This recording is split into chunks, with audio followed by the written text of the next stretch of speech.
Hi, this is the Hotbox, telling you that this video might have some sensitive stuff in it, so take a second if you need to and go check out something else. Otherwise, please enjoy the show. Where do you go to get what you need? Like if you want tools, you go to a hardware store. If you want car parts, you go to an auto body shop. If you want to kill brain cells, you watch short-form internet content about niche issues, sometimes while you're drawing. Yeah, I see you. Everything has its place, and if you want quick, cheap goods, you might have gone to a little chain known as Dollar General.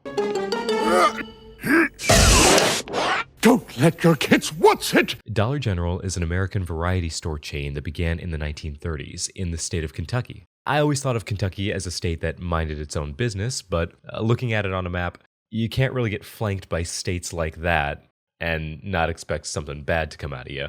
Dollar General is a relatively large-scale employer, operating over thousands of stores in the continental US and Mexico. Not Alaska though, which proves that canonically, Pitbull is braver than Dollar General. Being bada boom, Mr. Worldwide, when I step up in a room, dally. They also left out Montana, but that doesn't count because everyone knows that place is just a myth. But why am I talking about some random American discount store chain? Well, it's because Dollar General has been making headlines this week because their umbrella of stores numbers more than McDonald's, Starbucks, and Walmart combined, but on average, they pay their workers less than the people that sit in the parking lot and validate your ticket. At least with that job, if there's an OSHA violation or an accident, it's a car, it's over quick. But Dollar General are so bad that they're literally on OSHA's watch list for severe repeated violations. So with all that in mind, I wanted to unpack a few major issues facing Dollar General and see if we can educate ourselves and raise a little more awareness for the sake of the people that work for this company. Now let's get right into it. Welcome back to the channel, new and returning, young and old, fans, haters, and everyone in between. If you're new here, why not subscribe? It's quick, it's easy, it just takes a second, and you can always undo it, but it really does help out the channel a lot, so thank you. Alright, let's get into some of these articles about how they're treating the workers. Nope, that's the Wikipedia article on Abu Ghraib. I wonder why that came up. There we go. The Dangers of Dollar General by Popular Info. Quote, last year, it recorded $37.8 billion in sales and generated $3.3 billion in operating profit. That's a lot of damage! Over the last 5 years, its stock has increased by more than 120%. Its current market capitalization is $46.7 billion. Again, I want to reemphasize, there's more Dollar Generals than McDonald's in Burgerland, the country. Now, something important to understand is how Dollar General became so profitable. Whereas some people find success through fair, hard work, and dedication to unyielding moral principles, Dollar General did it by holding rural areas hostage and understaffing every one of their stores. You see, they capitalize on areas that might not have a lot of other easily accessible options for food and supplies. So people that don't have a car, or the money to go anywhere else, are forced to feed more money into this already very profitable machine. They stock less perishable goods and portion the amount of goods you're getting to maximize profit. They also position their stores strategically within the small communities that I mentioned earlier. Where would you typically find a Dollar General? You'd think of a two-lane road, think of, places where the houses are far apart, farmlands, kind of lower income communities. This is often a deliberate decision. The company has formulas for identifying locations to open stores. Often, the Dollar General will be down the road, miles away from the nearest town and Walmart, areas with limited shopping options. I can vouch for this because in my town, there's a Dollar General down the road from me. And then from there, it's less than 10 miles to the nearest Walmart. And then, halfway to that Walmart, there's another Dollar General. This business strategy is dubious at best and predatory at worst. On the one hand, it does provide resources to people who might not otherwise have them, but it also uses the out-of-the-way nature of these locations as an excuse to understaff and underpay. It's a scheme that's genius in an evil capitalist hellscape kind of way. They know people will come to their stores because they have nowhere else to go, and then they figure that since people are going to show up no matter what, they can understaff and underpay the people that they do choose to employ. But don't take my word for it, these are tweets from customers and former employees. I saw Dollar General trending, so thought I would share photos I took inside a Dollar General. Needless to say, I left after the photos since I couldn't get down one aisle in the store. I can physically feel the walls closing in looking at these images. Imagine being crushed to death by the Good Vibes pillow with the white girl font. Just let people think I killed myself instead. Like, look at all this merchandise and all these tubs. I'm scared of a kid coming through here and getting turned into a toddler pancake. Look at this guy. He's shell-shocked from what he's seen. Why are we still here? Just to suffer. I worked at Dollar General for 3 months during the pandemic and was fired for whistleblowing. No one would take my FERPA case. One of the most toxic and unsafe environments. We had a tropical storm and were forced to stay in the store till it flooded. What aisle is this supposed to be? Like, you know how stores categorize aisles by like home, bath? I can't even tell what this aisle started out as. I think it's like arts and crafts stuff, but there's also sandals and knockoff Crocs?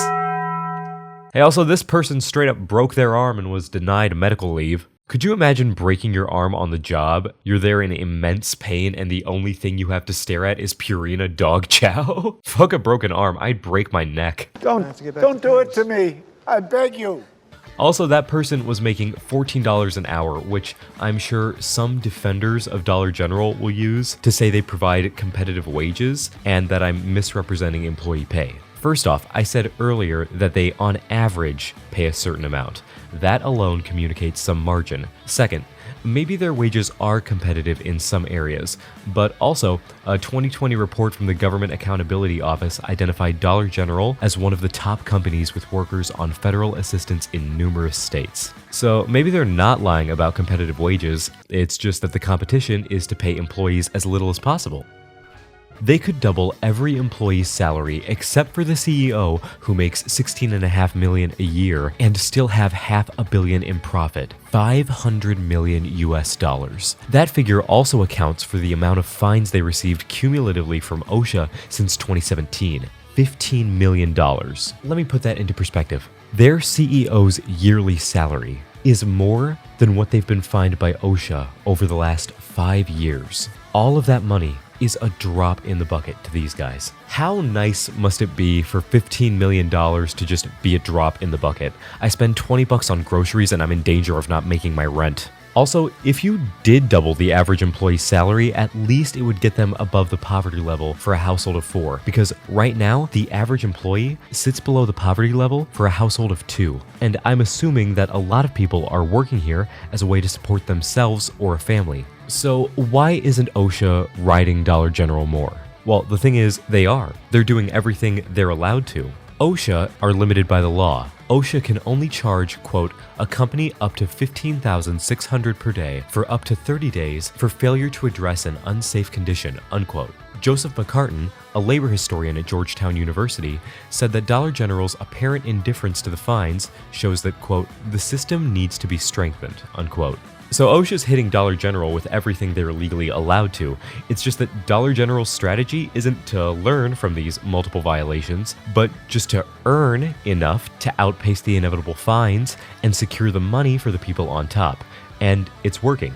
Hey, did I mention that Dollar General also actively lobbies against federal and state minimum wage increases? Some workers also tried to protest because they didn't get a promised raise for over 3 months, and were even told to clock out before they had finished working. That's like YouTube telling me I can only monetize half a video. Not happening. You're getting ads all over the thing. Give me money. Hey, in the spirit of outpacing real-world change and labor struggles with capitalist greed, here's a part about a 2014 settlement where Dollar General paid almost $8.5 million to compensate former managers for missing payment, and then nothing changed after. Wow, I wonder why Dollar General will hire anyone due to high turnover rates. Well, this has been hell. I think it's time for us to wrap this up by leaving a little feedback. So we're going to go over to Yelp and use my latest account, Mitch McCruz. I tried to AI generate a profile picture for this account, but this was the closest thing to my prompt. This one is way fucking scarier though, so we're going to load that up and we'll find a random Dollar General. Let's go to Temecula because no one is happy in Temecula. And begin. Hey, someone told this place they should start a partnership with Planned Parenthood because holy shit, the number of kids I've seen get whacked just in my time working here. Let me tell you, they're just Fortnite dancing down the cereal aisle and next thing you know, a poorly stacked dolly of Campbell's soup and Bic pens turns them into chunky ragu. We try to send the fire marshal in after him, but the shelves are too full on account of being lined on both sides with carts of Easter merch in February and pillows that say my farts are bayswag, #9/11. I try to warn these kids, but I'm the only one on staff 6 days of the week, and on the 7th day, we just leave the store unlocked with a gun on the counter and hope nothing bad happens. I broke both my legs in the Clorox restocking incident of 2008 where I came crashing off that ladder harder than the post-pandemic economy continues to crash. But Dollar General wouldn't know about that since they've spent $2.5 billion on stock buybacks for executives and shareholders since 2021. Anyways, these days nothing gets me to move unless it's a call from my ex-husband trying to find where I'm hiding the goddamn kids. My point is, just pay your employees better, peace out, and investigate Mark Zuckerberg. And wait, hold on. That's not my comment. That's just a general, nice review. Wait, so where did I leave that comment just now? Let's go rob the Dollar General. Oh, fuck. Thank you so much for watching. If you enjoyed, please leave a like and spread the video around. Tell your friends. Whenever you are watching this, I hope you have a good rest of your day and an even better tomorrow. I love you, and before you say it back, look in the mirror and say it to yourself. And I'll see you in the next episode of whatever I make.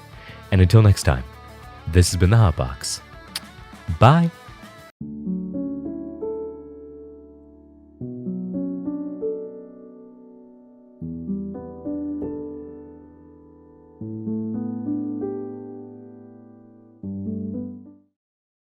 Oh boy! Let's groove tonight. Dun, dun, dun.